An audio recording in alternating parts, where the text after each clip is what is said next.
Before the Gatewatch, before Nicol Bolas's schemes, before planeswalkers became superheroes, there was the Weatherlight. A flying ship, a crew of misfits, a collection of artifacts called the Legacy, and a war that would determine the fate of the entire multiverse. This is the Weatherlight Saga, Magic's most ambitious storyline. It spanned years of sets, novels, and comics. It introduced characters who would become legends, and it ended with a sacrifice so complete, so devastating, that it shaped Magic's entire cosmology. This is the story of Gerard Capuchin, a man who didn't want to be a hero. Captain Sisay, who commanded the finest ship ever built. Karn, a pacifist golem who would become a planeswalker. And their enemy, Yawgmoth, the father of machines, who wanted to transform all of existence into his vision of perfection. Today, I'm telling you the complete Weatherlight Saga. Not summarized or abbreviated, we're looking at the full story, from beginning to apocalyptic end. If you want more complete storyline deep dives, hit that like button and subscribe. Leave a comment below who your favorite character is from the Weatherlight Saga. Let's talk about Legacy. It's time to dive in. Thousands of years ago, an artificer named Urza fought a war against his brother Mishra. That war devastated the plane of Dominaria and awakened Urza's planeswalker spark. In the aftermath, Urza discovered something that would haunt him for millennia: Phyrexia, a plane of biomechanical horror ruled by a being called Yawgmoth, the father of machines, a creature who had transcended mortality to become something beyond comprehension. And Yawgmoth wanted to invade Dominaria. Urza spent thousands of years preparing for that invasion.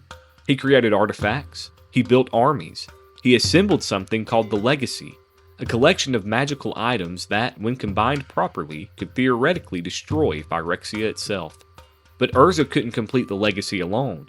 He needed a champion, someone pure of heart, strong of will, and connected to the artifacts through bloodline and destiny. He found that champion in a boy named Gerard Capuchin. Gerard was placed with a foster family, Sidar Kondo of the Jamarin Forest Nation. Kondo raised Gerard alongside his own son, Vuel. The two became blood brothers, inseparable friends who trained together and fought together. But Vuel was jealous. Gerard received more attention, more praise, and more recognition. And when Kondo made it clear that Gerard would inherit the Legacy instead of Vuel, that jealousy turned to rage. Vuel challenged Gerard to a ritual combat, and during that fight, he murdered his own father and tried to frame Gerard for it. Gerard, horrified and grief-stricken, fled. He had no idea what Vuel would become. No idea that his blood brother would travel to Phyrexia, be transformed into something monstrous, and return as Volrath, Ivankar of Wrath, a plane designed specifically to invade Dominaria. This betrayal would define everything that came after. Years later, Gerard had given up on the Legacy. He didn't want to be Urza's chosen one, didn't want the responsibility. He'd become a simple soldier in Benalia, trying to live a normal life. But destiny found him anyway. A woman named Captain Sisay commanded a flying ship called the Weatherlight. That ship was itself part of the Legacy, infused with magical power, faster and more maneuverable than anything else in the skies. Sisay assembled a crew of extraordinary individuals. Hannah, the ship's navigator, an Argivian scholar and artificer who understood the Legacy better than anyone except Urza himself. She and Gerard had history, a complicated relationship neither had fully resolved. Tongarth, a Minotaur warrior and the ship's first mate, loyal, fierce, and honorable to his core. Miri, a cat warrior and Gerard's childhood friend. They'd trained together, fought together, and trusted each other absolutely. Karn, a silver golem created by Urza centuries ago. Built as a weapon, but programmed as a pacifist, Karn was gentle despite his immense strength. He was also part of the Legacy itself. Urtai, an arrogant young wizard who believed himself the greatest mage alive. Brilliant, yes. Insufferable, absolutely. Krovax, an Urbog noble who joined the crew seeking redemption from a family curse. Orim, a Semite healer whose skills kept the crew alive through countless battles.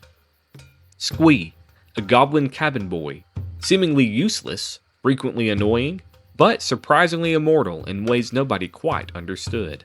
And eventually, Gerard himself, because when Volrath captured Sisay and dragged her to the artificial plane of Wrath, the crew came to Gerard and asked him to lead them on a rescue mission. He said yes, not because he believed in the legacy, but because Sisay was his friend. The Weatherlight set course for Wrath, and nothing would ever be the same. Wrath was a nightmare plane, an artificial world created by Phyrexia, designed to eventually overlay onto Dominaria and serve as a spearhead for invasion. It was ruled by Volrath, Gerard's blood brother, the boy who'd murdered his own father and became a monster. The Weatherlight crew infiltrated the stronghold, Volrath's massive fortress, and immediately things went wrong. They encountered a man named Stark Ilvek, who claimed he could guide them to Sisay. What they didn't know, Stark was a traitor. He'd sold out his own daughter to Volrath, and was now selling out the Weatherlight crew in exchange for her freedom. The crew split up. Some fought through the stronghold's defenses.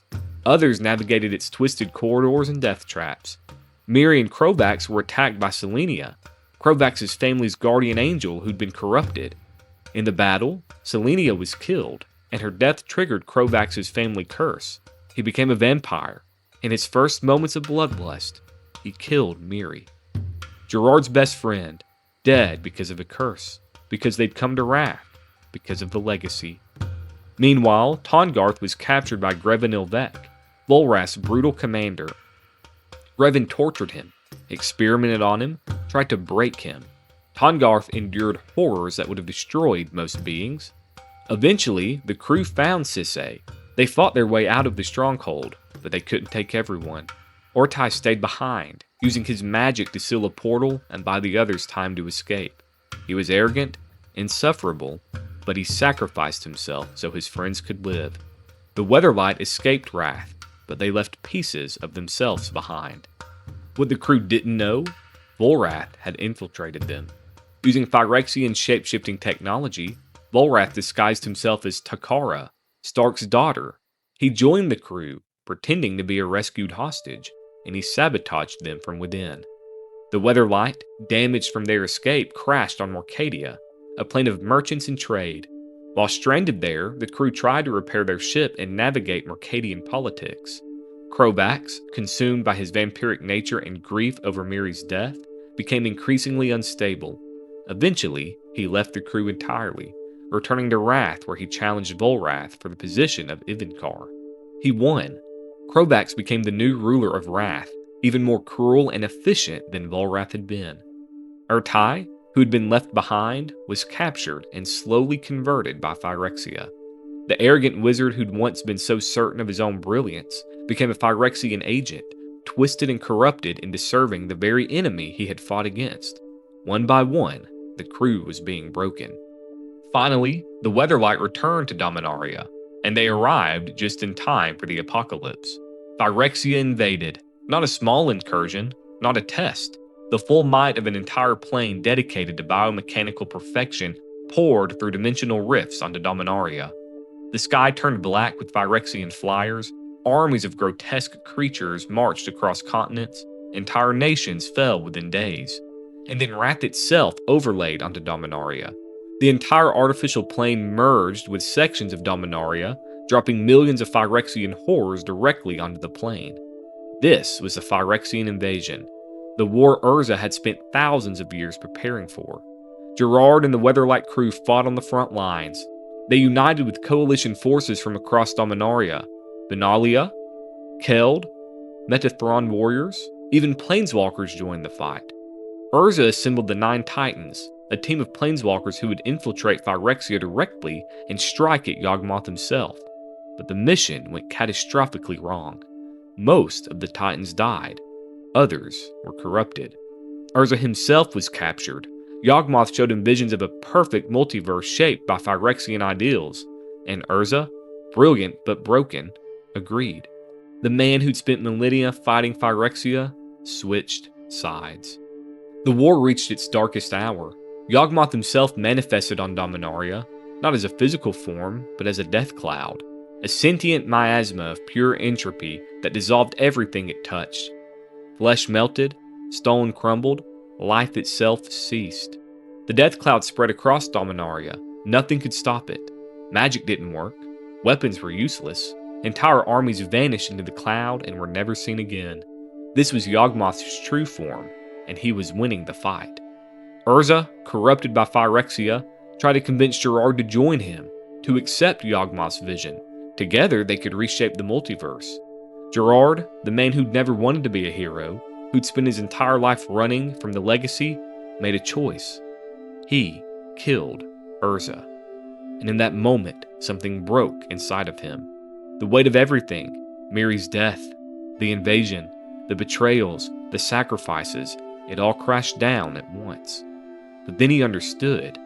The legacy weapon, all the artifacts Urza had spent millennia assembling, the Weatherlight itself, Karn, Urza's eyes, Power Stone that contained immense magical energy. They could be combined, merged into a weapon capable of destroying Yawgmoth, but it required a sacrifice. Gerard took Urza's Power Stone eyes. He placed them in Karn's chest cavity.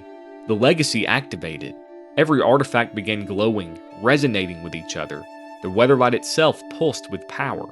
Karn, Gerard, and the Weatherlight merged, not physically, but magically. They became one entity, a weapon capable of channeling enough power to obliterate Yawgmoth's death cloud. Gerard knew what this meant. He'd become part of the weapon. He wouldn't survive the activation. He did it anyway. The legacy weapon fired. A pulse of pure white energy exploded outward, consuming Yawgmoth's death cloud. The father of machines, the god of Phyrexia, the being who threatened the multiverse for thousands of years, gone. Phyrexia was cut off from Dominaria immediately. The invasion was over, but the cost was catastrophic. Gerard was gone, consumed by the weapon he'd helped create. Urza was dead. The great planeswalker who'd shaped Magic's history had fallen to his own pride. The Weatherlight was destroyed. The ship that became a legend crashed for the final time. But something else happened. Karn, the pacifist golem who never wanted to fight, absorbed the power of the legacy weapon, and it ignited his planeswalker spark. Karn became a planeswalker. He would go on to create his own plane, Argentum, later corrupted into New Phyrexia, but that's another story. The Weatherlight Saga is Magic's greatest story because it understands something fundamental. Heroes aren't born, they're made through sacrifice. Gerard didn't want to be the chosen one. He ran from destiny. He questioned the legacy. He made mistakes and lost the people he loved most. But when the moment came, when the multiverse needed someone to stand against absolute evil, he chose to be the hero. Miri died fighting. Urtai was corrupted. Provax fell to his curse, Urza's pride destroyed him, and Gerard gave everything to save a world that had asked too much of him. The Weatherlight crew weren't perfect, they weren't always united, but they were real. They had conflicts, romances, betrayals, and moments of genuine heroism. This was Magic storytelling at its peak, spanning years of sets, building character arcs that mattered, creating stakes that felt genuine because we knew these people and cared about what happened to them. Modern Magic storytelling has its moments, but it's never recaptured what the Weatherlight Saga accomplished.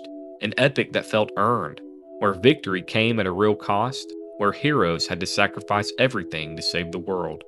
If this deep dive into Magic's greatest story resonated with you, smash that like button and subscribe for more lore deep dives. Again, let me know in the comments, who is your favorite Weatherlight crew member? I'd love to know. Thanks for watching. We'll dive in again soon.